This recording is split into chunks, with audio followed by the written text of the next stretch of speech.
ओम गीता अमृत दुहे नमः।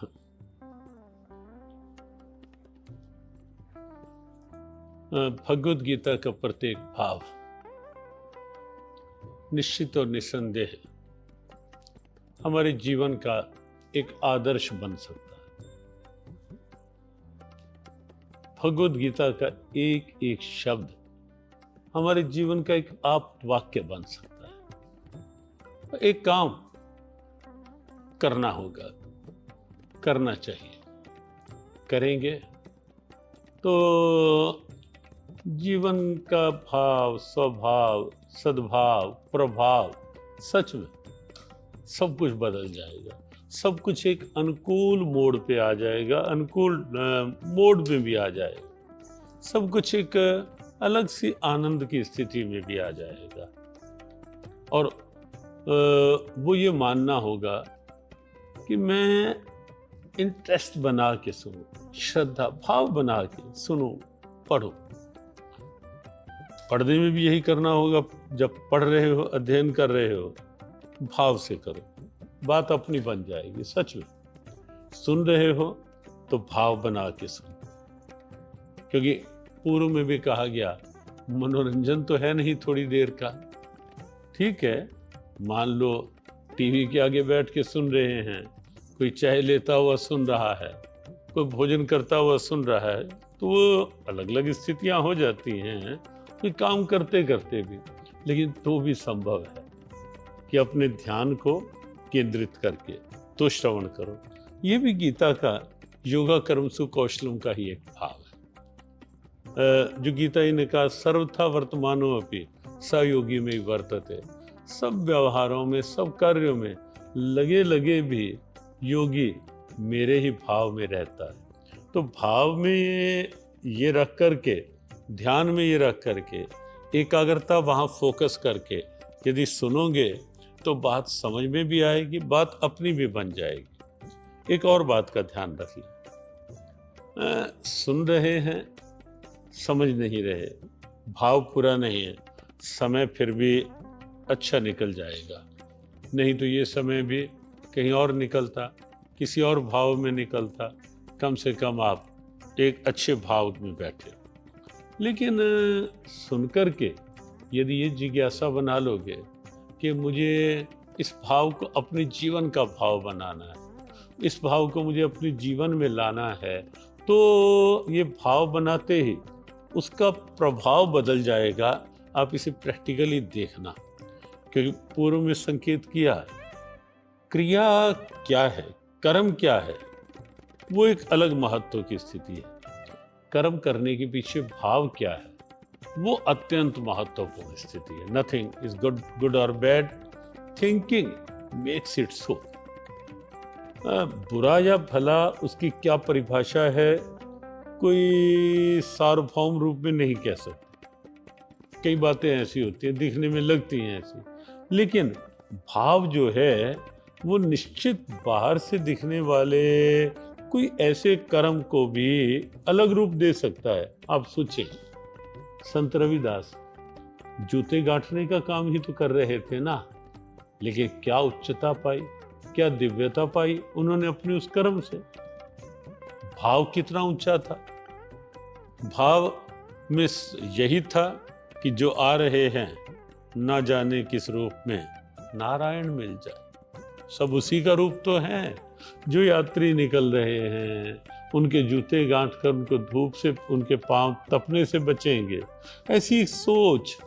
और वो सोच किस ऊंचाई तक लेकर के गई, इतनी बड़ी आधिकारिक वाणी कह देना मजाक नहीं था। कोई सहज स्थिति नहीं कि कोई कह पाए। लेकिन संत रविदास ने आधिकारिक स्वर में कहा कि मन चंगा तो कठौते में गंगा। और केवल कहा नहीं, क्योंकि अपनी भारतीय सनातन परंपराओं में कथनी की अपेक्षा करनी को कहीं अधिक महत्व दिया गया है। व्यवहार को केवल प्रवचन की अपेक्षा आचरण को कहीं अधिक महत्व दिया है। और इसीलिए गीता के कृष्ण बड़ी भाव गहराई से एक बात कहते हैं, यद्यद आचरति श्रेष्ठस तत्तदेवेत्रो जना।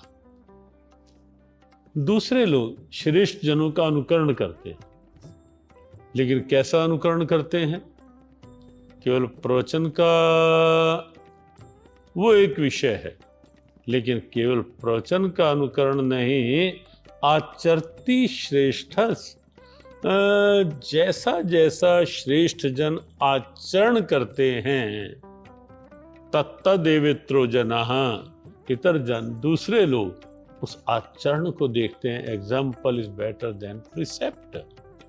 व्यवहार कैसा है, आचरण कैसा है, स्वभाव कैसा है, भाव कैसा है, दूसरे लोग इसका आचरण करते हैं। गीता भगवती ने बहुत स्पष्ट प्रेरणा, लेकिन साथ साथ चेतावनीप्रद प्रेरणा दी। ये बात तो इसलिए हमें ये बात देखनी है कि गीता के शब्दों में वो क्षमता है कि हमारे अंतर व्यवहार को एक नया सुखद मोड़ दे सके, एक नया भाव ला सके। और इसीलिए संत रविदास जी की बात कही गई, दिखने में कर्म कैसा, लेकिन भाव का प्रभाव, उस कर्म की उच्चता, दिव्यता किस हद तक प्रकट हुई। और केवल कथनी की बात नहीं रही कि मन चंगा तो कठौते में गंगा, करनी में उन्होंने प्रकट करके दिखाया था अपने उस कठौते में। वो पात्र होता है कठौता, जिसमें चर्मकार बंधु पानी रखते हैं और उस जूते ठीक करने के लिए चमड़े को थोड़ा गीला करते हैं, फिर उसको ठीक करते हैं। तो वो पात्र कठौता गंगा को प्रकट कर दिखाया था। ऐसे बहुत से उदाहरण आप भक्तमाल देखें, कल्याण का भक्त चरितांक देखें, तो आप पाएंगे कोई नाई का काम करते हुए किसी ने भगवान को अपने सामने बिठा दिया, कोई दर्जी का काम करते करते सेना नाई, परमेष्ठी दर्जी, कुबा कुम्हार, ऐसे कितने नाम आएंगे, सदन कसाई, ऐसे कितने नाम। लेकिन हर कर्म योग बना, अपने कर्म को ईश्वर की पूजा बनाया, अपने कर्म में अपना बेस्ट दिया, प्रमाद नहीं, आलस्य नहीं, किसी प्रकार का। मेरा कर्म है, मेरा कर्म मेरा धर्म है, उसे उस रूप में बना करके कर्म को एक श्रेष्ठ आचरण बनाया, श्रेष्ठ प्रेरणा बनाया।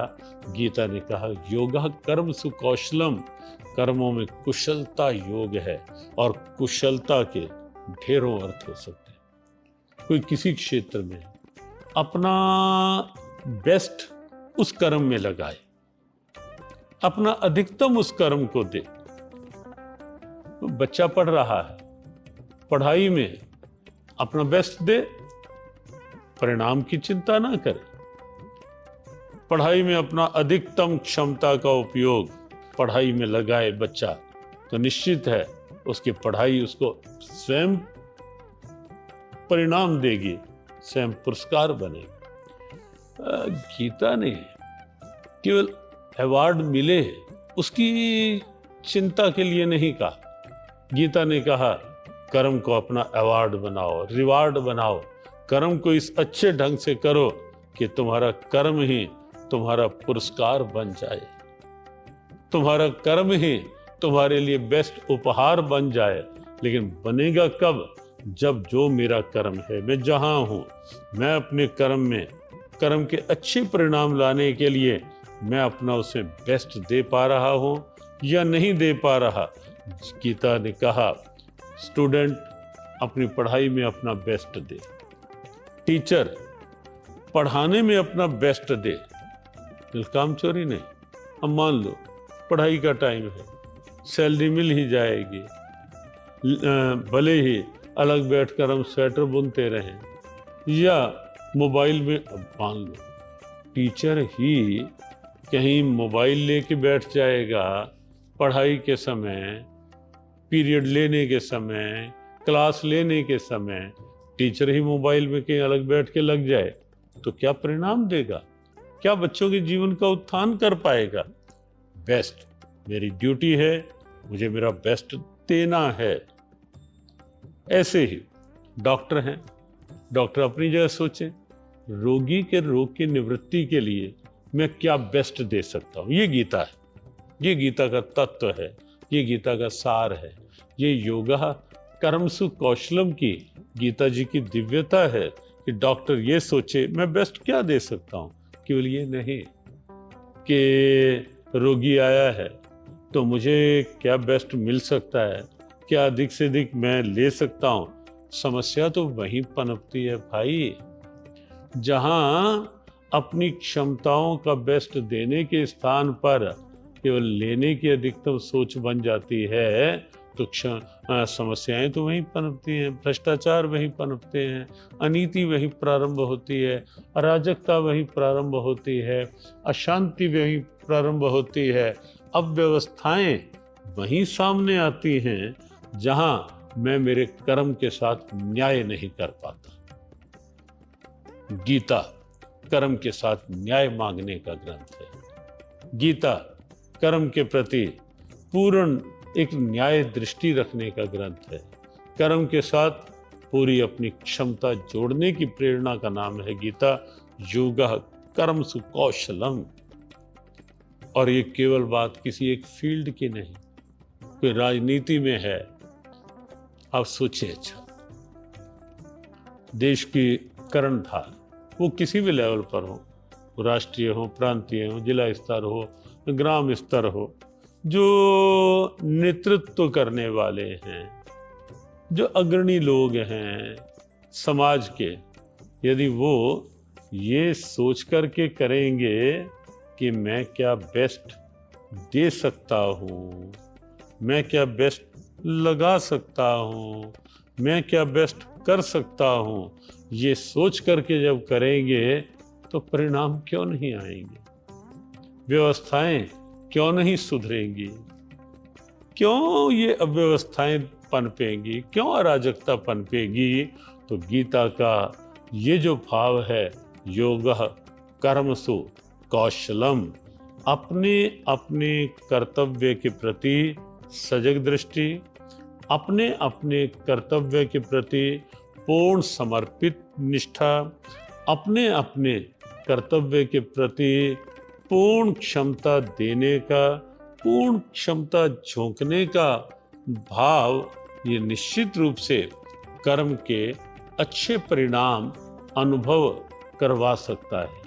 तो भगवत गीता में ये जो परिभाषाएं हैं, आप देखेंगे आज जो समस्याएं हैं, स्टूडेंट्स पढ़ाई में पूरा ध्यान लगाते नहीं, पढ़ाई की अपेक्षा मोबाइल को प्रायोरिटी में लेने लगते हैं, या कहीं इधर उधर की कुसंगति को, और फिर जब परिणाम नहीं अच्छे आते, कहीं परिणाम अपेक्षा के अनुसार नहीं आते, फिर कहीं ना कहीं टेंशन, स्ट्रेस और बड़ी पीड़ा होती है। जब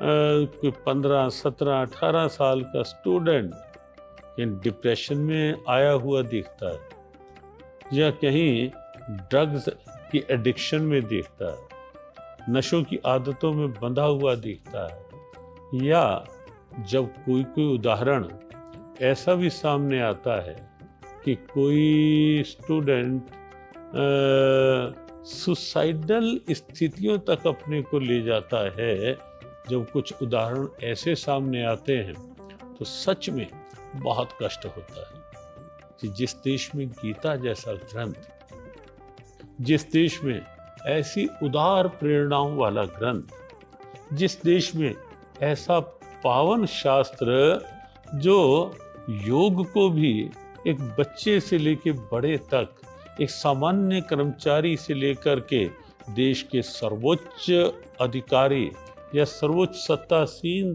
तक एक आदर्श प्रस्तुत करवा दे, कर्म करने की कला सिखा दे, जिस देश में ऐसा पावन ग्रंथ हो, वहाँ के युवक यदि डिप्रेशन और सुसाइडल स्थितियों तक आने लगें, या ये ड्रग्स एडिक्शन बढ़ती हुई, नशों की प्रवृत्ति बढ़ती हुई उस देश में दिखाई दे, तो निश्चित बहुत चिंतनीय भी और कहीं कहीं चिंता का विषय भी।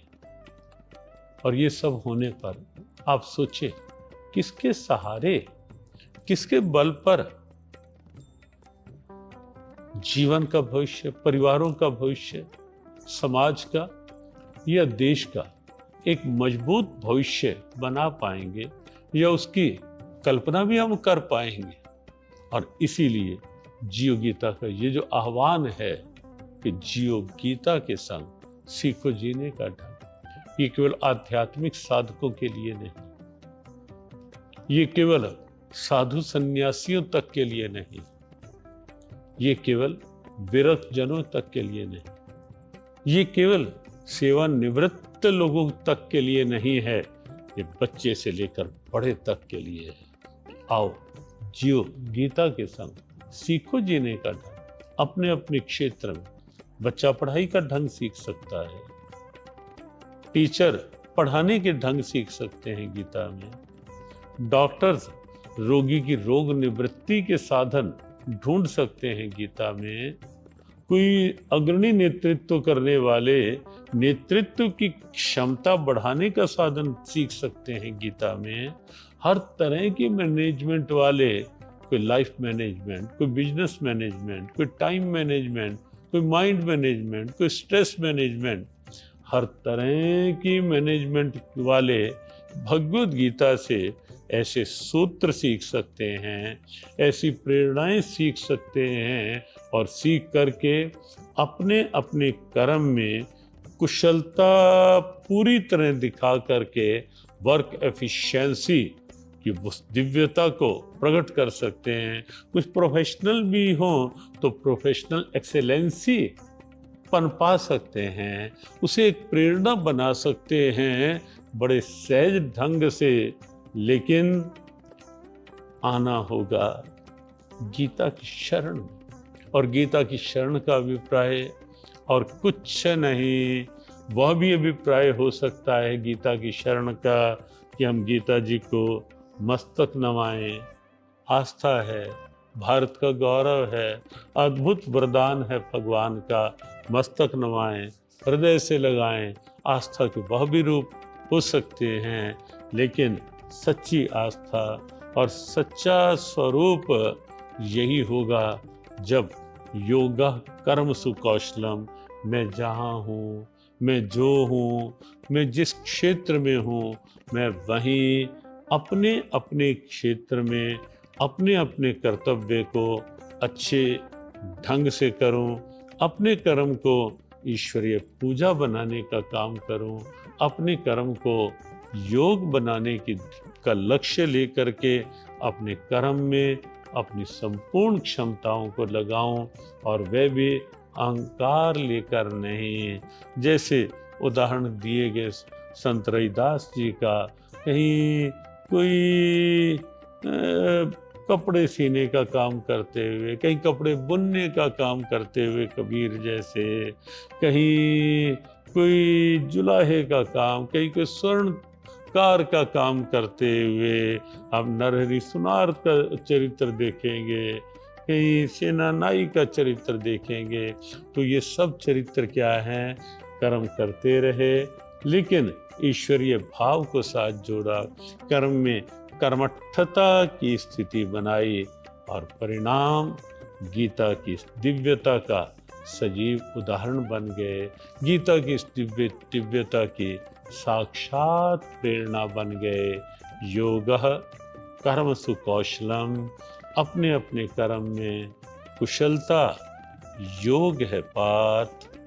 आओ गीता पढ़ते रहें और कुशलता पूर्वक आगे बढ़ते रहें। ओम शांति।